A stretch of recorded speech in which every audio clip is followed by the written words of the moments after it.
2001, and Sega's time as a first party is nearly done. After a fierce battle with Super Mario through a successful console career, Sonic took a short hiatus from mainline home console entries.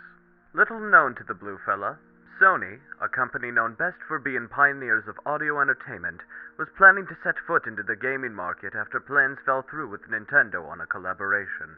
With the PlayStation completely decimating the battle against the ill-fated Saturn and the Nintendo 64's lacking third-party lineup, Sega knew they'd be finished if they weren't successful next gen.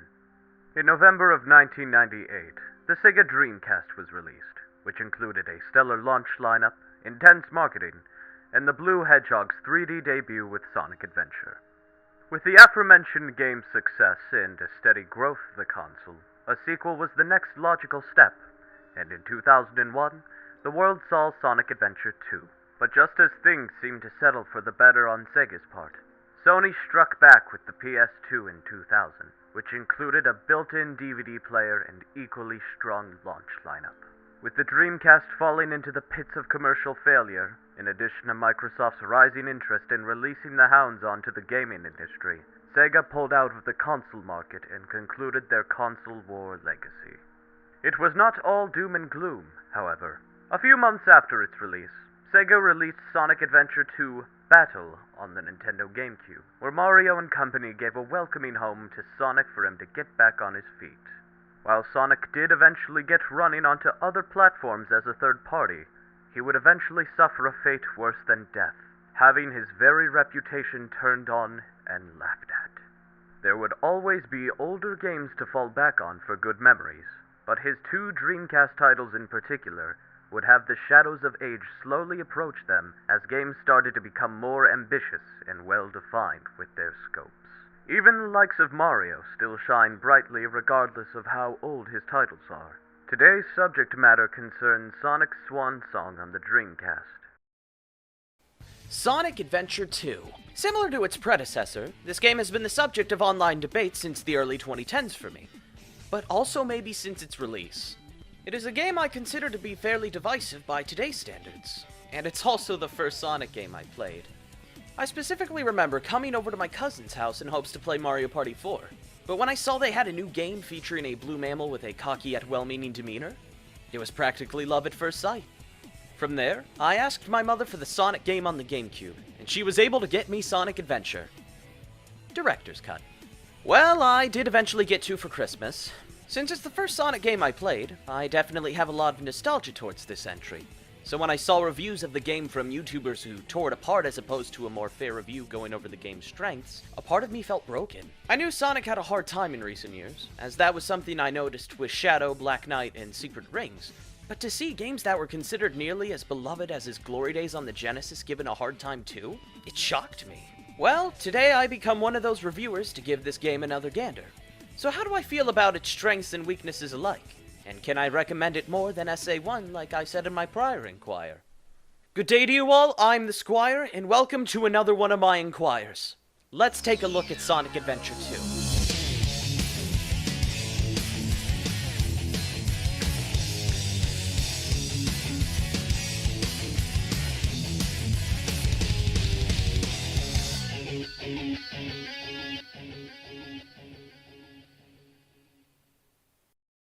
What is a better place to dive into Sonic Adventure 2 than with the narrative?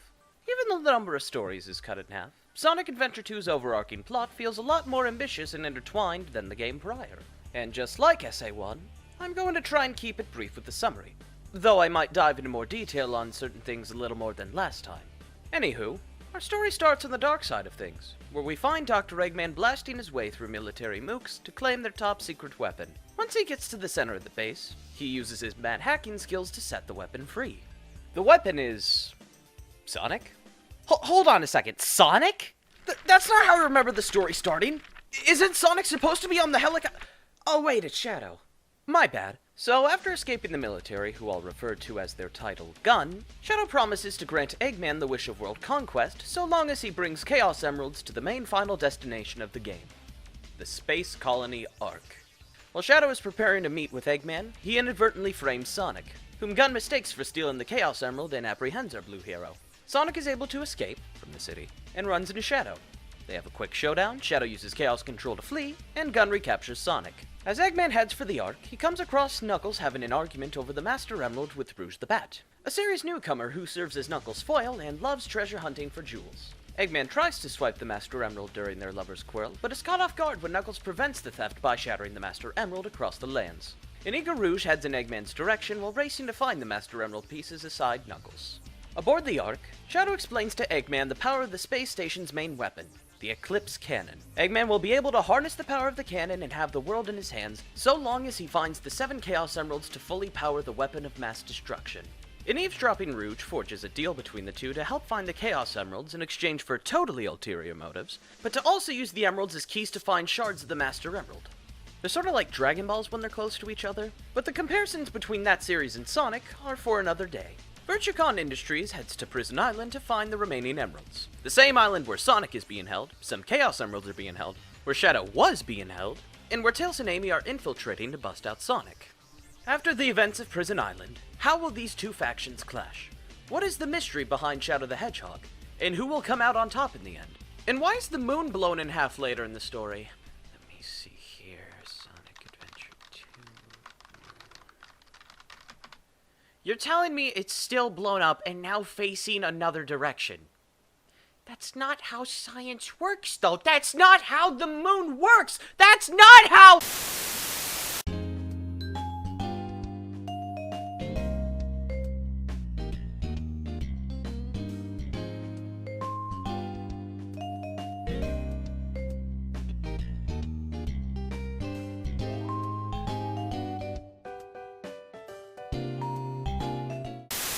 Well, that's as much story as I could tell to keep some of you in the dark, and I feel a little different about it here than in Adventure 1. Upon replay, I was surprised how it was a bit more dire. There are still fun and lighthearted moments thanks to Sonic's carefree attitude and Eggman's boisterous movements, but there's definitely darker themes to deal with than what Chaos had in store for all of us. I will say though, for series newcomers, Shadow and Rouge are both welcome additions, and it's very clear as to why they're still treasured among the fanbase. While I touched on Rouge a little earlier, Shadow serves as Sonic's new rival. Sorry, Knuckles. And while he certainly appeals to the angsty teen crowd with his dark and brooding demeanor, we get glimpses of a more fleshed out and sympathetic character involving this girl named Maria. Shadow is mainly driven by revenge and developing a hatred for humans, but you also get the feeling that might not entirely be the case at points. So what about the hero side? Well, I'd say it's business as usual with them. Their story doesn't nearly have as enough of the lore and mystery Team Dark established, but I'm glad to see a shift in their developments from last game. Sonic still has his cocky and heroic mannerisms, but Tails carries his confidence built from SA1. Knuckles continues to do his job despite taking the Master Emerald off Angel Island for God knows why, but he has a bit of a better understanding of his heritage and what it means to preserve the Master Emerald. Amy, while not playable, wants to commit to the team by playing her part and not being a simple damsel, though her role feels a bit more scaled back this time. Like SA1, a strong suspension of disbelief is best suited for this story, and it's definitely a story you'll need one for. While there were minor inconsistencies in SA1's narrative, it feels like SA2, despite wanting to focus more on story, has a few more trouble spots in terms of telling a cohesive narrative. When I mistook Shadow for Sonic earlier, that actually happens in-game despite close-ups on Shadow during the newsfeed. Is it just because they're hedgehogs? Eggman has a teleporter to the Ark in his base, but Sonic and friends take a shuttle that just so happens to be in the pyramid. There's also an instance where Sonic escapes a near-death experience by using Chaos Control, yet he's only seen Shadow use it once, despite fighting twice up until that point. Is it because Sonic has history with harnessing the Emerald's power? Does he just vividly remember Shadow's technique or something? Again, strong suspension of disbelief. While there are holes begging to be explained though, I still thoroughly enjoy the story. It's entertaining and a lot of the story bits still hit hard to this day. There are great set pieces, solid cinematic moments within the cutscenes, and charming characters to keep the story moving. While I could sit here and scratch my head over the story out of enjoyment, I think it's time we get around to discussing Sonic Adventure 2's gameplay.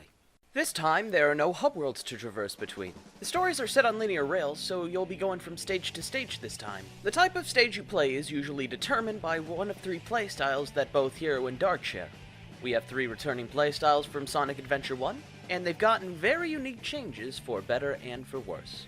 The speed stages are what everyone holds in the highest regard when coming back to this game, and I have to agree with them straight up. Sonic and Shadow are the characters you'll be playing as, and just like in SA1, both are very satisfying to control. Sonic has been given more weight to both his run and jump, and it flows really well when it comes to blasting through enemies at Sonic speed. Or maybe Shadow speed? Both Sonic and Shadow share the same moves, including Spin Dash, homing attacks, Lightspeed Dash, Lightspeed Attack, and the newly added Somersault and Bounce moves. While gaining momentum for speed is still present, I feel Sonic Adventure 2 adds a certain element of flow to their levels. That might have to do with two elements added to their stages: snowboarding, returning from SA1 with sped up antics, and the series' introduction to rail grinding. While boarding through the streets of San Francisco Zone are limited to the hero story and multiplayer, rails are heavily distributed through the two stages to keep consistent flow and exciting speed throughout their experiences. I won't lie though, switching between rails has its fair share of risk involved, as there's about a 50-50 chance you'll be tossed to your demise. While I wish I could say that was the only instance of kinks in the armor, there's a little more to the story. So like in SA1, you'll find upgrades scattered throughout the game, only this time they're in stages as opposed to hub worlds. The Lightspeed Dash is back in full swing and no longer requires a Spin Dash to charge. A push of a button is all it takes to carry you across a chain of rings, and it helps rings are everywhere to keep the flow going. The Lightspeed Attack is also back, and this time it's less situational. There are gun beetles with electric fields, and while you could wait to hone in on them to lower their fields, the Lightspeed Attack will blitz through them with no trouble. You'll also see the addition of the Somersault, which will help Sonic and Shadow squeeze through tight areas. It can later be upgraded with the Flame Ring to break through iron crates. There's also the introduction of the Bounce Bracelet. While it's only exclusive to Sonic, you can use the bounce to either drop like a diamond to enemies, onto rails to carry speed, or use it to gain some height and reach higher areas. Mapped to the same button as the Bounce Bracelet, the Lightspeed Dash.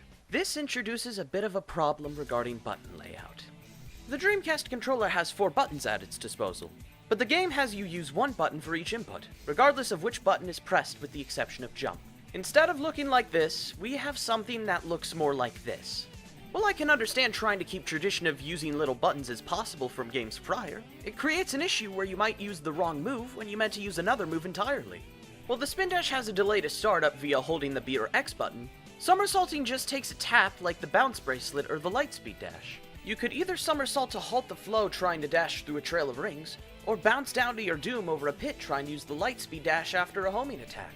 The camera is another returning issue in this game, and while it didn't bother me as much in SA1, I feel that there were more issues in SA2 where the camera might have gotten stuck in certain areas, or maybe snaps back into place too soon when I'm not ready to move on in a stage. Since cameras have never been that flawless in Sonic's 3D entries, and doesn't bother me as much as others, I did want to bring it up here considering it was more noticeable for me this time. Despite these hiccups in the controls and camera, these stages are still super fun to blitz through, and they're a key reason why people love this game as they do. I could go on about City Escape's iconic opening, Final Rush and Final Chase serving as a climactic race to the cannon, Green Forest and White Jungle, and I really love me some Pyramid Cave. It's fun to go through these stages on your first run, but I find it even more fun to master these stages and aim for an A rank. Ranking is introduced in this game, and while it took some form in SA1 with trial mode challenges, you're completely graded on your score here this time. Once you master all the stages, missions, and unlock those emblems, I find the 100% reward to be a touching throwback. So how about those other gameplay styles? Well, when you're not blitzing through stages with Sonic and Shadow, you'll most likely be exploring open environments with Knuckles and Rouge to find shards of the Master Emerald, or keys or whatever. Reprising its role from SA1, you'll be scouring for pieces of the Master Emerald while listening to some very intriguing jazz, or very hokey raps that aren't that half bad. The stages are completely original this time and vary in size. Both Knuckles and Rouge have the ability to glide and climb walls, while slowly unlocking the abilities to dig, break iron crates, and locate hidden goodies. While I was fairly positive towards Knuckles in SA1, Sonic Adventure 2 introduces questionable caveats to the system that, in turn, add a level of tedium. If you've noticed already, the Emerald Radar has been substantially tweaked to track one and only one emerald at a time. Once the shard has been found, it'll track the next sequential shard, but nothing is stopping you from finding Emerald 2 or 3 before 1. While I think I can understand this change for stages like Dry Lagoon, Security Hall, or Pumpkin Hill, larger stages like Meteor Herd and Mad Space, or more confined stages like Aquatic Mine and Death Chamber struggle to adapt to the new formula and become more problematic as stages. Luckily, there are hint monitors to help you out. If you check in with them, they'll point you to the right direction where an emerald shard may be. It does take away from your overall score if you're trying to A-rank the stages, so the challenge of speed within this playstyle comes from trying to remember what the hints tell you. But here's my problem. I don't think a lot of newcomers will understand what some of these cryptic hints will mean, especially in Mad Space where the readings are playing a game of Opposite Day. I think the hint system would be a lot more beginner-friendly if it showed an area in the map concurrent to the shard's location. I'm not sure if something like that would be fluent with Dreamcast hardware, but maybe if they were to remake the game it would. If the emerald radius was a little larger and would let you track more than one shard at a time, then I think the treasure hunting in SA2 would be a large improvement than in SA1. But I'd say it's inferior to its predecessor's attempt despite some steps forward in control. There's still fun to be had with these stages, but I think the added backtracking and hindered flow will vary your mileage depending on what kind of experience you're expecting from Knuckles and Rouge. Up to bat with gameplay style number 3, we have Tails and Eggman. This gameplay style sees the two piloting their mechs from point A to B, with a bigger emphasis on platforming and less about speed. This mode is our successor to Gamma's action stages in SA1, and unlike my mixed views on treasure hunting, I really enjoy these quite a bit despite a few issues. First and foremost, you'll notice that your mechs have a lot more weight and tank compared to Gamma's more spacious movements. The two pilot heavily armed mechs, and the developers want you to feel like you're piloting heavily armed mechs. They feel heavy in terms of trying to gain height and turn a lot slower than the characters prior. It sort of feels like Amy and Gamma's control was merged into one now that I think about it. In context of the game, I think that the control is fine, but I do wish momentum wouldn't drop too quickly when making sharp turns. There's no timer this time, it's just blasting through the gun mooks standing in your way. And I find more satisfaction in blowing them up compared to the SA1 badniks. When going for the A rank though, timing your shots on certain mooks is key, and taking out the gold beetle found in every stage will help tremendously. I liked Gamma in SA1, and I like the mechs in SA2. It's just something about the more score-based approach and the colorful adjectives popping up in the top left to keep me going, you know? To complement the control, I found that the stages were built around Tails and Eggman pretty solid for the most part. Just like with everyone else, you can upgrade your mech to hover, break through iron crates, and combo into more enemies to improve your performance in the stage. Man, what is it with this game and iron crates? I would have to give the edge to Eggman in terms of level design, as I feel they take a bit more advantage with the playstyle in his stages. Iron Gate is a great opening stage, Weapons Bed is chaotic to shoot through, and Cosmic Wall, for as long as it can be, is really fun. That's not to discount Tails in any way. I do like stages like Hidden Base and Eternal Engine, but I feel they're a little inconsistent with platforming and beginner traps in a few areas. To summarize, while you're not in control of which character you stick with in story mode, I think there's still enjoyment to be had from the playstyles offered. It is a little tricky to say that Sonic and Shadow make up the main course of this game, as they only have 10 stages total. Tails and Eggman make up 9 stages, while Knuckles and Rouge also offer 9 stages. To be frank, there's a percentage of stages I enjoy more that outweigh the stages I do not like to play through. While there are treasure hunting stages that make me anxious upon replay, I also think the best ones are stages that are both fairly open, but well contained too. So going over the stages after individual playthroughs, around 84 is the percentage of stages I either love, like, or am just okay with, with the remaining 16% being stages I don't like, find tedious, or in the case of Mad Space, despise. But hold on a second. Besides the last story stage, there are 2 stages I haven't accounted for. While at certain points in the story, Tails and Rouge spend a level in a cart. Not many people bring these stages up, but I quite enjoy them. They're pretty janky and easy to manipulate once you learn how to bend the physics of the cart to your will, but I never really minded these stages like a few others have. I think they're fun to speed through and serve as a nice distraction. There's even a mode to it in multiplayer, but I find it more watered down there. Maybe your money is best spent on Team Sonic Racing or Sonic Riders for your Sonic Racing game needs. Moving on to what occurs outside the action stages, boss fights are back, and they're a bit better here than they were in SA1. For your non-character fights, you go up against 3 gun mechs with a pattern you can best once you've gotten more comfortable with control, a Pillar Man, Shadow the Mesozoic Hedgehog, and this thing. As for the character battles themselves, no pitiful 3-hit wonders here, and thankfully a little more strategy, albeit not too much. Sonic and Shadow dance around awkwardly in the forest by trying to hit each other in the behind, then race around the arc. Knuckles and Rouge are climbing at each other's throats. Then Tails and Eggman fire at will towards each other. The character battles are definitely better here than they were in SA1, but once you figured them out, they'll go down easy. As for my favorites, the final battle with Sonic and Shadow stand out, and I kinda have a soft spot for the last Tails and Eggman fight. It's sorta like war of attrition and there's nothing standing in both their ways. So let's say you don't have much incentive to replay these stages. Let's say that you consider many stages to be a one and done for you and that you'll probably stick with the speed stages for the rest of your days. But what if I told you that there was a way to find a bit more joy and incentive with the stages you don't care for as much? What if I told you there was a way to unlock several more hours than Sonic Adventure 2 advertises? And what if I told you there was something that could boost the overall experience if you didn't enjoy the game initially? If you remember my SA1 video, There was a mode I touched on very briefly that I found Sonic Adventure 2 had a better version of. I present to you lot, the Chow Garden. In order to get to the Chow Garden, you'll first need to find a key which is scattered throughout every stage in these Chow crates. Other boxes you find afterwards will include animals returning from SA1. Once you're squared away, you'll be able to access the Chow Garden upon completing the stage. You start with 2 eggs to shake, and since this is on my original save, I bought an egg for the occasion. Let's shake it up a bit and see what we get. Oh dear. That smile sends shivers down my spine. Well, I know exactly what to name you.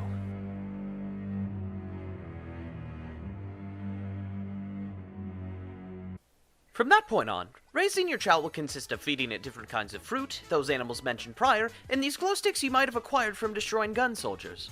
These here are known as Chaos Drives. Depending on the color, Chaos Drives alter one of 4 stats depending on the color. Speed, Swim, Flight, and Power, which we'll get back to later. The fruit provided by the garden raises Chow stamina once fed. As for the animals, aside from giving your Chow a sharp look to them, they'll raise and lower specific stats. You could get an animal that offers speed but takes away power. You could get an animal that gives you a lot of swim but little flight. As for the stats themselves, what do? Well, if you go inside this here cave, you'll be able to select 2 minigames that put your Chow stats to the test. You have Chow Racing, where you put a Chow of your choice against 8 others in a race to the finish, and Chow Karate, where you put a Chow of your choice against an opposing Chow in a fighting ring. The stats given from the animals and Chaos Drives affect certain attributes in these modes. For races, you can decide how fast you want your Chow to go, how strong they are when climbing walls or shaking trees, how far they can fly, or how fast they can swim. For Chow Karate, each stat is essentially turned into a new one, like offense, technique, and health. TLDR, the higher stats on your Chow, the more contests they'll win. And you might want to invest some time into this mode if you want to get all the emblems, just a quick FYI. Depending on which character you play as or what food you give it, your Chow can evolve into an adult with the alignment of Hero, Dark, or Neutral if you've been having Sonic and Shadow take turns parenting. Hero and Dark Chow can unlock 2 additional gardens where you can raise even more Chow and admire new scenery. Hero Garden is best garden. Other than that, there's a Chow Kindergarten where you can give your Chow a name, check its stats and other info about it, and take it to class where it can learn a few tricks at school that are more or less a distraction. While you're out getting animals and Chaos Drives distributed across the 32 stages, your Chow is being taught how to paint in the grass or play an instrument.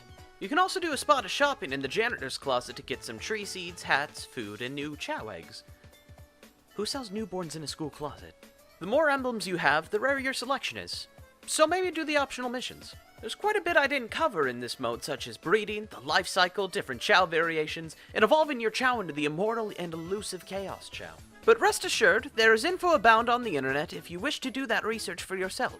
This mode is entirely optional for casual players, and depending how you want your SA2 experience to be, this can either really impact the experience, or do little to nothing for you. Speaking of the overall experience, how are the production values? In terms of graphics, I'm genuinely surprised with the night and day difference between both adventure titles. Even though the Dreamcast was capable of running SA2, both it and SA1 feel like they're separated by their well-respected eras, despite being on the exact same hardware. Like, how does SA1 match Mario 64 where SA2 is in line with Sunshine? Color me intrigued. I am playing off the Steam release with a few character model mods, and while the overall experience might look sharper, it does omit a lot of the Dreamcast flavor such as the lighting and certain textures. I'm sure there will be mods to compensate for it one day like the ones used in my SA1 video, but for now, SA2's PC release looks sound as is. On the topic of sound? Oh, don't get me started. The sound mixing in this game is not that great and is less on par with SA1's mixing. It usually comes down to overlapping enemy sirens in the overworld or the dog whistle from Tails and Eggman's lock-on feature. That is not a gameplay issue. That is a sound mixing issue. I also can't help but feel like that the music can get too loud at certain points. It also extends into the cut. Hey! Hey! I'm trying to talk here! Thank you. But as for the cutscenes, a part of me feels like they're somewhat worse than SA1's sock puppet theater. While they offer great cinematic moments and have a few of those cheesy and questionable sounding voice lines, they decided to opt for motion capture for the models used in the cutscenes. Of course, because everyone knows the best animation for hedgehogs and other small mammals are motion captured humans from the early 2000s. The combined results in very awkward and stiff motions in the cutscenes that don't at all match with the off-sync lip flaps. I said that wasn't a problem for me in SA1, but I find it to be one here. The thing with SA1's lip animations is that they were a lot more exaggerated with movement, and while it may have been off from the original dialogue, it was still fun to look at.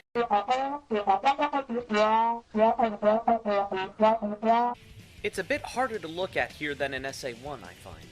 I still think a lot of moments in the story still hit, but I also have to take myself away from what's coming out of their mouths, their strange mocap movements, and a script that was not translated well. Despite these qualms, I'm glad to say that the music is still fantastic. Once again, a phenomenal selection of music to accompany you throughout the game. Whether it's grade A butt rock, whiny electric guitars, the rap and jazz I mentioned earlier, there's quite a trove of music to select from and praise.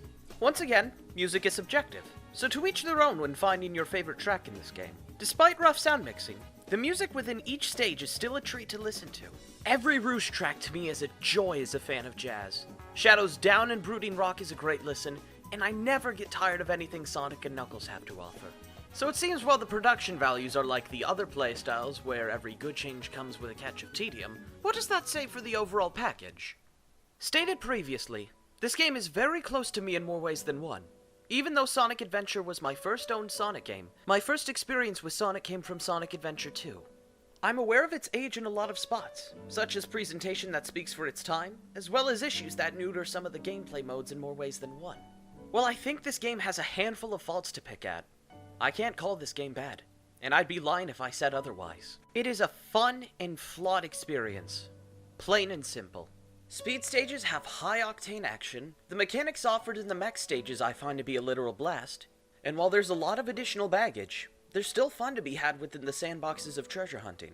I think the Chao Garden provides great incentive to replay the selection of stages for given all three playstyles. I personally think Mission Mode has a great level of challenge, and while the story has a handful of inconsistencies to it, I still think of it as a very entertaining narrative with solid emotional story beats. While I've become less blinded by nostalgia over time, I'm happy to say I think Sonic Adventure 2 is still a good experience, and that newcomers to the Sonic series should easily give this game a shot. While the debate on this game's quality will continue to spiral into the unknown, I still believe it was a great note to end Sonic's console legacy on. But what do you lot think about Sonic Adventure 2? If you want to watch more of my content, be sure to subscribe on the fly and like this video. I find feedback to be helpful. If you got a game you'd like me to inquire, be sure to let me know below, and I might take it into consideration. Thanks for watching. I've been the Squire, and be kind to one another.